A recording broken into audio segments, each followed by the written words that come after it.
আজকে আমি একটা শর্টকাট হেলদি ডিনার বানাবো।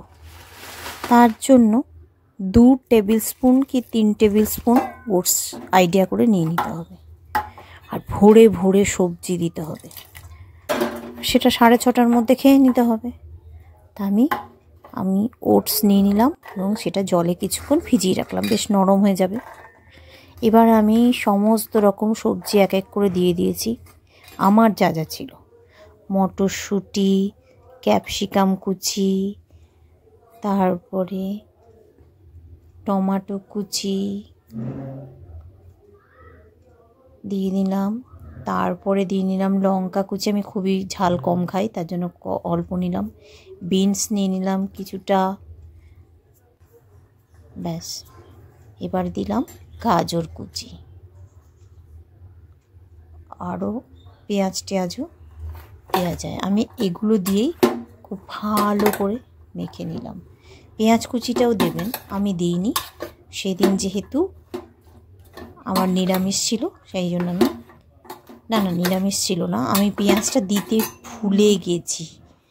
নাহলে পেঁয়াজ আর এই কুচিগুলো যদি আপনি ওই একরকম মেশিন আছে না, যেগুলো টেনে টেনে করে, ওইখানে যদি করেন, ওই মেশিনটাতে খুব কুচি কুচি হয়, ওটাতে খুব ভালো হয়। মানে হাতে করলে অনেক সময় লাগে। তার জন্য আমি যদি বটিতে বসে বসে করতাম, যেহেতু আমার একটু বসাটা একটু নিষেধ আছে, তাই বসে করিনি, ওই ছুরিতে করেছি, তাই আমার কাটিংগুলো ছোট ছোট হয়নি বেশি। ওগুলো আরও মিহি করে কাটলে আরও একদম মিশে যায়, আর এই চিলাটা খুব ভালো হয়। তো হালকা করে আমি তাওয়াতে তেলটা দিয়ে নিয়ে বুলিয়ে দিলাম। এবার ওই যে ডিম দিয়েছি, তো এবার কিন্তু ওর ডিমের জন্য খেতেও টেস্ট হবে, আর ওটা বেশ গঠনটা বেশ ভালো থাকবে আর কি, খুলে যাবে না। শুধু ওটস দিয়ে করলে সেই স্টিকি ভাবটা থাকতো না, তাতে আমি মানে চিলার আকারে আমি ওঠাতে পারতাম না, সব ভেঙে পড়ে যেত। ওই ডিমটা দেওয়ার জন্য এটা ভালোও থাকবে, আর ডিমটা আমার প্রোটিনের কাজ করবে। এইভাবে করে আমি একটু ছড়িয়ে নিলাম। ছড়িয়ে নিয়ে আমি গোলমরিচের গুঁড়ো দিয়ে নিলাম। গোলমরিচের গুঁড়োটা আমাদের কিন্তু খুব উপকার করে। ওটাও ছড়িয়ে নিলাম। তারপরে একটু ধনেপাতা কুচিও দিয়ে নেব পরে। তো এইভাবে কিছুটা হয়ে যাবার পর আমি ধনেপাতা কুচিও দিয়ে নিলাম। দিয়ে নেওয়ার পরে আমি করলাম কি, ঢাকা দিয়ে দেবো। তাহলে স্টিমে কিছুক্ষণ হবে, ভেতরটা সেদ্ধ হয়ে যাবে। খুব বেশি তো আমি এটা ভাজাভাজি করবো না, মানে এটা বেশ একটু বড় চেয়ে ঢাকনা দরকার, যেহেতু এটা মানে তাওয়া টাইপের, তো এটা ঢাকা নেই। তা আমি একটা গামলা দিয়ে ঢেকে নিয়েছিলাম। এবার এটাকে কাটতেও সমস্যা হচ্ছে, যেহেতু সবজিগুলো তো বেরিয়ে আসছে না। পেঁয়াজটা দেবেন, পেঁয়াজটা কিন্তু বেশ ভালো লাগে আমার, কিন্তু কেন জানি না আমি পেঁয়াজটা দিতে ভুলে গেছি। তো এটাকে উল্টানো খুব সমস্যা।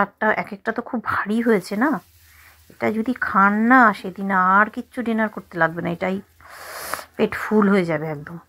খেয়ে দিয়ে তাড়াতাড়ি মানে হজম হয়ে যাবে তাড়াতাড়ি, তাই তাড়াতাড়ি খেয়ে 2 ঘন্টা পরেই শুয়ে পড়বেন, নাহলে আবার খিদে পেয়ে যেতে পারে। খুব তাড়াতাড়ি হজম হয়ে যাবে। এত বেশি সবজি দেওয়া আছে, মানে ওটস তো দেখলেনি খুবই কম দিয়েছি, 3 চামচের মতো, আর একটু কমও হতে পারে, বেশি না। তাই ফাইবারটা একটু কমই আছে সবজিগুলোর মধ্যে যেটুকু আছে, আর ওটস খুবই কমই দিয়েছি। ওটসটা একটু খাওয়া যায়, তবু খুব বেশি তো খাওয়া যায় না। তো ডিমটা দিয়েছি প্রোটিন হিসেবে। এত ভালো লাগে আমার এসব খেতে, কি বলবো। শুধু বানাতে গেলে একটু তড়িজড়ি করতে হয়। হ্যাঁ, আর ওই মিহি করে কুচোনো যদি থাকে, তাহলে এগুলোকে কাটতেও ভালো লাগে, উল্টোতেও ভালো হয়, খুলে খুলে বেরিয়ে আসে না সবজিগুলো।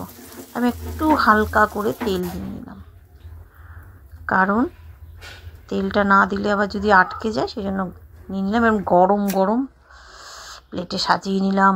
আর থাকতে পারছি না কিন্তু আমি। আমার না এসব আবার খুব ভাল লাগে, হেলদি ডায়েট। সকালবেলায় তো আমি মাছ, ডাল, ভাত, ভাজা, তরকারি এসব দিয়ে খেয়ে নিই, স্যালাড ফ্যালাড দিয়ে, কিন্তু রাত্রেবেলায় আমার একটু এই রকম খাবার হলে খুব ভালো হয়। রুটিটাও আমি খুব একটা খাই না। রুটি খেলে ওই যে তরকারি রুটি খেলে মিষ্টি খেতে হয়, দারুণ লাগে কিন্তু। এটাই আমার ডিনার। আজকে।